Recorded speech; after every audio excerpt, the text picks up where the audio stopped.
Right, so the wall panels are ordered now. They should be here Thursday, Friday, maybe something like that. Ceiling wise, I think I'm still going to double batten that. I haven't quite decided yet. Didn't get to the electrical wholesalers to see the depth of these low profile LED spotlights, because I'm going to have a halo light and spotlights as well. But that will probably get double battened. So order of work is underfloor heating, flooring down, which is done. Now I'm going to build the frame for the feature wall. Then what will happen then is that wall will get clad first, the one behind the camera second, and then the door wall third. Before that though, the ceiling. Ceiling first, that wall, window wall, door wall, and then feature wall. And you know what? Apart from electrics, that will be done. So this video is probably going to be a bit of framing and first fix electrics, and hopefully we'll get some panels on as well. Maybe the ceiling panels, not sure yet, but that's the aim anyway. So I'm going to build the framing out of this 2x2 PSEs. PSE stands for plain square edge, yeah, so that's that. If you remember, I stopped my underfloor heating. I said my wall was going to be 200, so that will be the face of my wall there. But what I'm also going to do, I'm going to square around my marks where I'm going to fix it, yeah? I'm going to send a drill bit through, mark the floor, take this back up and make a bigger hole in the floor so there's still a little bit of movement, although you don't need as much movement with LVT. But that's what we're going to do. So we're going to make a little bit of an expansion hole in there. And what we're going to do as well, we're just going to make sure that this is dead on 200.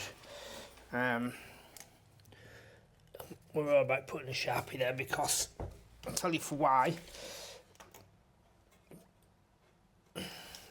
Because the skirting will cover that anyway, so that's fine. Right, so there's my 200 marks, so we're going to drill that. And we're just going to pull that forward. What we're going to do as well is just put a line so we know exactly where it is. Yeah. And pull that forward. And now we're just going to increase that hole I've drilled in the floor. Whoop, not like that though. Just going to turn that speed down a little bit. And that then will allow that floor to expand and move wherever it wants, if it so wants to. Line my mark up again like that. Here on my marks. And then when I screw that down, then my floor can move still. So what I'm going to do now, I'm going to get two legs in and get a head in, and then it's back to the drawing board. So what I need to do then is work out exactly where this cladding on this wall will go, where I can get my doors to open, and where the TV surround is and that, you know, to work it out so it's perfect, so everything falls nice like I want it to, basically. Quite a bit's moved on since I started to frame out that. I boarded the ceiling. Now, I haven't videoed it, simply because I knew it was going to be a bloody struggle on my own, which it was. I'll talk about, I made a bit of an error as well, but I'll talk about that when we talk about the ceiling. We've got spotlights, and we're going to talk about them as well, because these have been out for a few years and I've only just cottoned on the quality. And so we put 4 spots in, and we put an LED tracking and all. Now I'm just going to connect up the LED strip. It's a cob one, so it's continual light. I'm going to solder these wires to this speaker wire. That'll go up there. The trims will go on. The diffusers will go on, and that will be the ceiling complete. So let's talk about the roof panels. So I said all along that I don't want to paint this. I want it to be completely maintenance free, which it will be. So these basically are Formica on moisture resistant MDF. They're shower panels basically. The ones on the ceiling, they're tongue and groove, and the ones on the wall, they've got a thing called hydro lock, and they lock into each other. But I'm having a problem with them. Manufacturers basically, right? So these are by a company called Selkie. They're soft cotton, they're textured. Yeah, they came on a pallet in a truck. They were flat. They were individually wrapped in cardboard, and they came out and they were pristine. When I went to collect the multi-panel boards, I pulled up at the shop, and there was a pallet outside with loads of boards on them. They were all curled, cupped. And I went in and I went, are panels coming in? Yeah, they're outside at Port View. I went, no way am I taking them. They're a lot of money. They're absolutely crap. They're ruined. Yeah. So I don't know if they were left out in the sun and they're curled, which they shouldn't have done really, because it's only for micron MDF, but they were knackered. So they've gone back. I've now got 2 out of the 3 colours, still waiting for another colour. So like I said, this one's gone on the ceiling.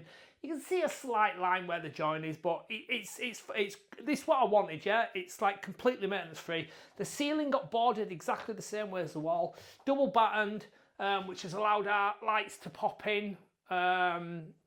We've run as cables. We've boarded the ceiling. I used, what did I use? I used CT1 to stick it, and I thought, right, I'm going to have a lot of props up there. I want to prop it up, yeah? So I bought these Vaunt props. Now, at first sight, I thought, yeah, decent bit of kit. I've had this kind of thing before, but before they had like a little pop sort of, like a bearing that you pushed in and it went up and down. These just clamp like that. So you've got one pole there, that pole sat in there, and then you've got like, very much like a mastic gun, you know, and then you can prop your ceiling. But if you prop that, what's happening now? I've tightened that a lot. That pole's just sliding down into there. Now, they're only rated at 13 kilos, and the plasterboard's 25, 26 kilos, depending where you get it from. So two of them will hold a plasterboard, but you can't get no pressure on them. So they're a bad design. Don't buy them because they're crap. I'm sure there's other ones before. Like I said, the other ones had a bearing in that you pushed, you slid it up and it popped out a hole and it locked. And that was it. It was great. Right, so we're going to solder this on. We're going to stick it up. We're going to put the diffusers on. And then we're going to talk about these lights. Because like I said, these have been out ages apparently. And I've only just found out. So what we're going to do, we're going to get a bit of heat shrink on there. And then we're just going to solder the LED wire to that. Get the heat shrink over it. Cover it up. And then we're good. That can go up in the ceiling. So there you go, it's a little bit of heat shrink around there as well. They're just soldered to them, that's a bit of speaker wire. And that'll go up into the ceiling, into the hole that I've pre-drilled. Well, I'm thinking about this now as well. What I am all going to do as well, I'm just going to wire that up and just make sure it works before I go to the effort of putting the lock in the ceiling, putting the diffusers on and find out I've got a problem and it's not working. So we're going to wire that up and see if it works. So there you go, we know that works, that's good. We're going to get that up in the ceiling now.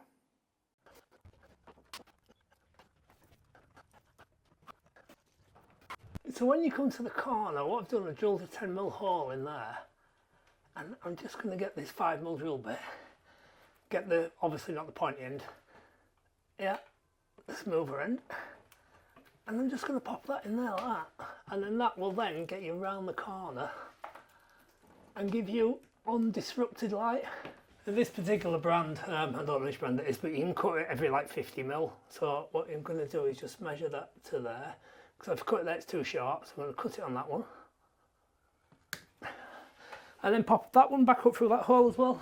What I'm going to do is just take that bit of tape off there, cut it there, so that when I stick that bit up there through there, it doesn't stick to anything, if that makes sense. Well, it doesn't want to go in there at the moment. Yeah, got it. And that there should be undisrupted all the way around. So that's the start of it. All the way around and back up again. And to cut the diffuser, we're going to use these shears. Ronnie got me onto these. They're brilliant. You just put them in there, set whatever angle you want, give it a snip, cut it, and it's done. You can cut it with the track, but then if you made a mistake, you need to alter it. It's very difficult to cut that with the miter saw. It just wants to shatter as soon as it hits it. You've got to do it really slowly. But that's it. Little shears. They're from a glazing company.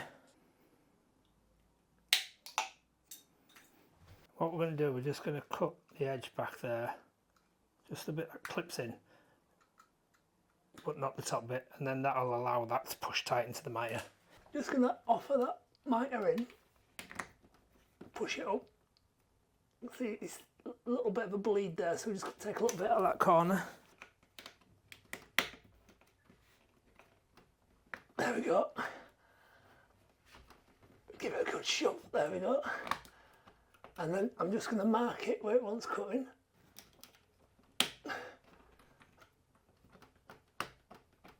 There you go, job done. See, like we've got no loss of light on the corners by popping it up there, so that's it, nice job. So let's talk about these lights. I mean, this is a new thing on me. Apparently they've been out for years. This is a company called Knightsbridge. It's a fixed unit, yeah, so the bulb goes, you've changed the full unit, but you get a 5-year warranty on it. You've got magnetic interchangeable bezels, so you've got stainless steel, you've got black, you've got brass, and you can also, I don't know how much of this you can see on the light. There's a little switch on them. There. You can change the wattage of it. I don't know if you can see that going up and down. Yeah. Or you can change the colour of the light as well. You know, like with LEDs, you get like daylight, you get warm light, you get bright light. There's 4 different settings on it. I don't know how much you can see of it. You see that? Yeah. So you can actually choose the light you want without changing the fitting. Like I said, no one to me, but they've been at ages. Magnetic bezels. Just pop that over there like that. Job done. Don't like that one. Take that off. Stick that one on.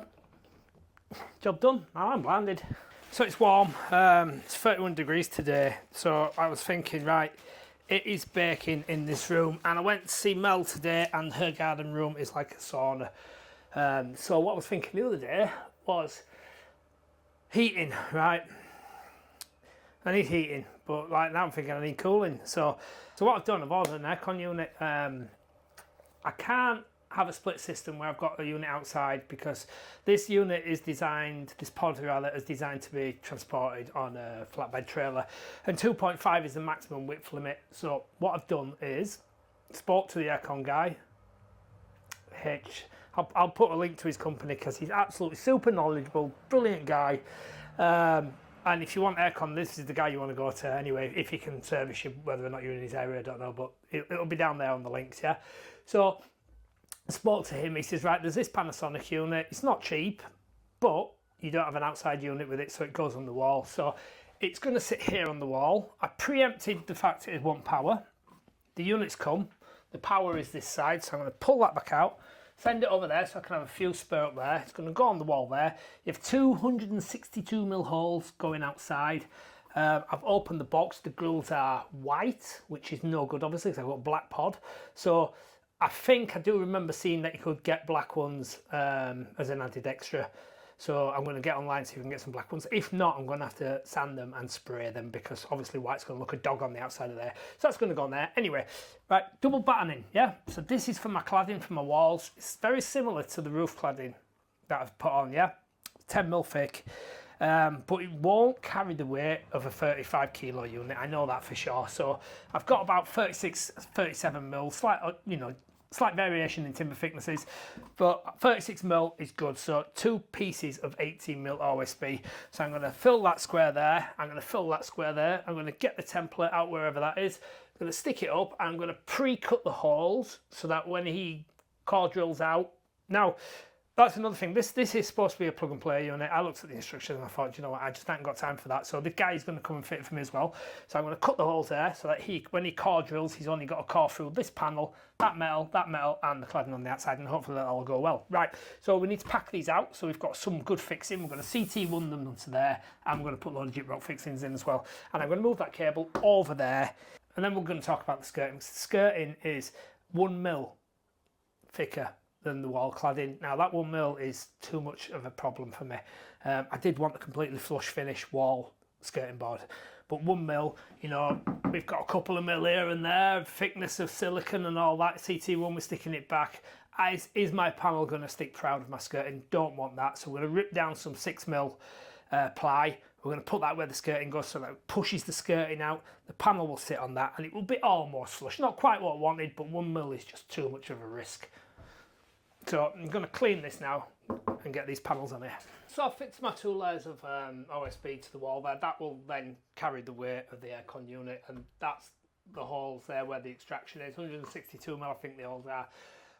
So I've chopped them out basically just so it's a little easier for the guy to actually drill through the wall. The power is over here, so what I'm going to do now, I'm just going to chase that bit out there of the first layer so that, because on the template it does say, let's have a look. So that is the template there. I'm going to obviously take measurements where my holes are, and it shows that the electrical part is there. So I'm going to have a fuse spur up there, but what I don't want is him not to be able to get it up into the fuse spur, because I don't see any wires obviously, yeah. I want it hardwired, so I'm just going to chop a little bit out of there. But that's the template. I will have to take measurements of this so that he knows where I want it then when he comes, because I'm going to be away when he does come. And the panels are going to go on there. Right, so the panels, I waited a long time for these panels. One thing after another, like I said, they were cooked. I'm still waiting on another 3. Massively expensive. Unless I'm bowled over by the quality, I don't know if I'll use them again. But the idea was, right, I don't want to paint this, yeah? It needs to be maintenance free.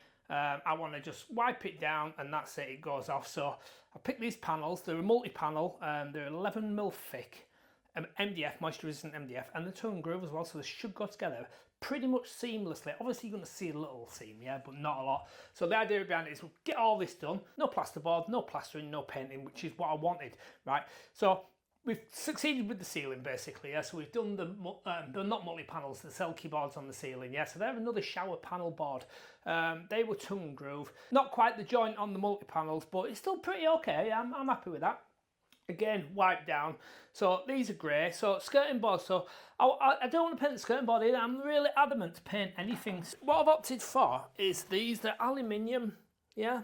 So they click onto them clips. But the one thing I will tell you, once they go on them clips, they ain't coming off. So car's gone in for the MOT. My 6mm ply is in the back of the car, so they're just going to go on temporary, right? I'm going to sit my boards on there. I'm going to put a mil packer there, sit my board on top of that. So when my board has gone off, the adhesive's gone off, I can take this off, put my 6mm ply on, put it back, and then just put a bit of silicone straight down there. They've got a little LED channel in them as well, so they will have LEDs in as well. Now, I searched the internet far and wide for a black diffuser for that, but I can't find one. It's so tiny. It's a tiny little diffuser, but I can't find the black one, so white it will be. So they come in black, they also come in white skirting. So as I said, no painting, completely maintenance free. You just wipe this bugger down when it's dirty, yeah, and off you go. So I'm going to get this board cut. I'm going to cut out from my back boxes, obviously there. I'm going to stick it to the wall, stick the next one to the wall, bang that next one on the wall, and that wall should be complete apart from the skirting, which we'll do another day. So what I found with these is if your ceiling's like, let's exaggerate, let's say your ceiling's going down a little bit like that, you ain't getting this panelling because it's got to go in dead square for it to lock in.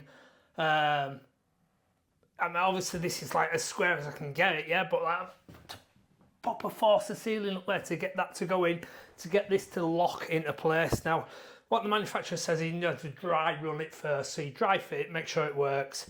It's gone in, it's good, I'm happy with that. Got my packer under there. Got a packer under there, slightly bigger than the mill. Not massively bigger, but it's slightly bigger. It's locked in now. So what I'm going to do now, I've marked it there, I'm going to take it off. I'm going to put some CT1 on the battens. And it also says it wants a little thin bead of silicone down the joint. Now, I asked AI about reviews on this, and what some people says was that it was hard to get to go together. Scared the life out of me. That's brilliant, that as well.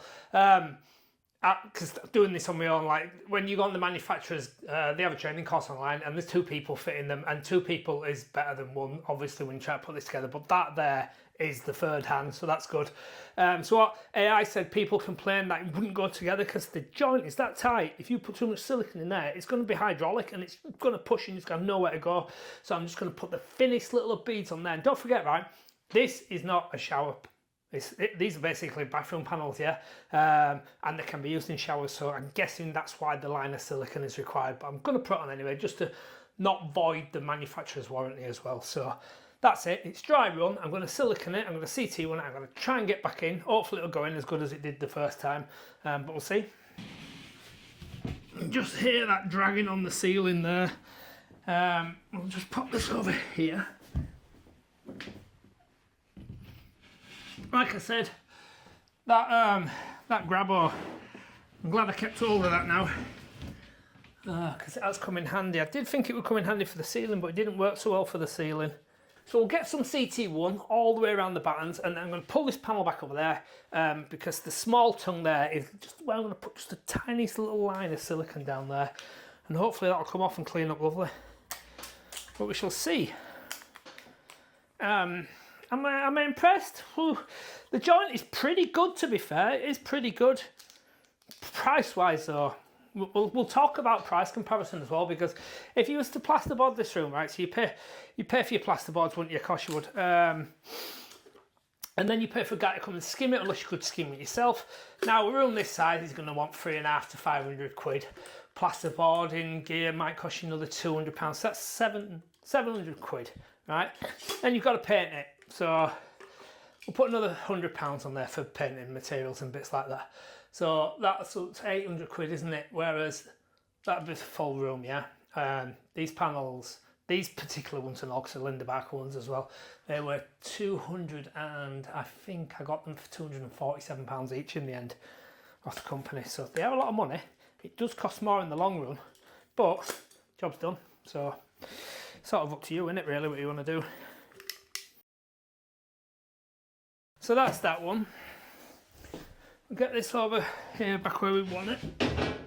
Hopefully don't damage it. Just leave that hanging off there like that, whatever that's. Oh, rested on. Right, now we're going to go for the tiniest little bead of silicone down this joint now.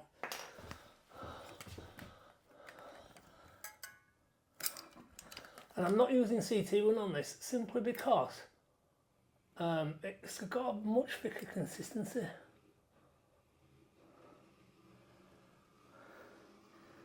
Now, if this doesn't go back in like it did do then, I'm going to be pretty damn upset.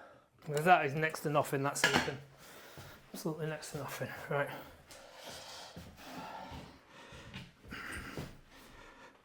You actually find it better without my glasses on. See if we can get this bugger in now. Get it on the packer. Get it to lock in. Give it a good old shove. You can hear it catching on the ceiling now.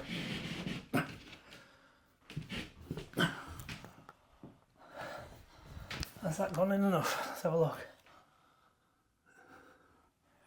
No, it hasn't. Let's have it out.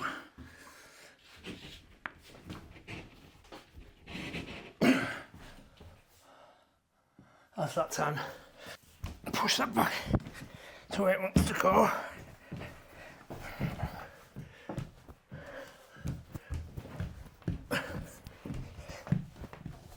Right, what I'm going to do with this now is, if I could push back.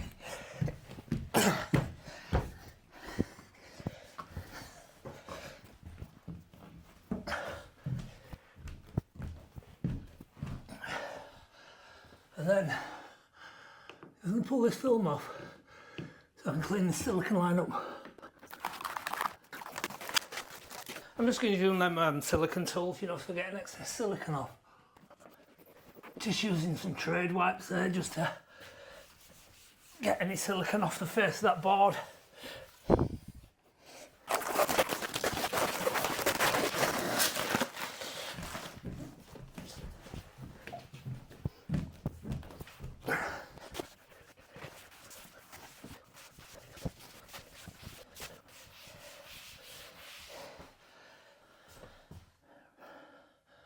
Oh no, I'm pretty chuffed with that. Let's have a look at this. Let's have a look at the jointer. So, where is the joint? Don't know if you can just see it. Yeah, it's pretty invisible to be fair. So that's your multi-panel Hydro-Lock.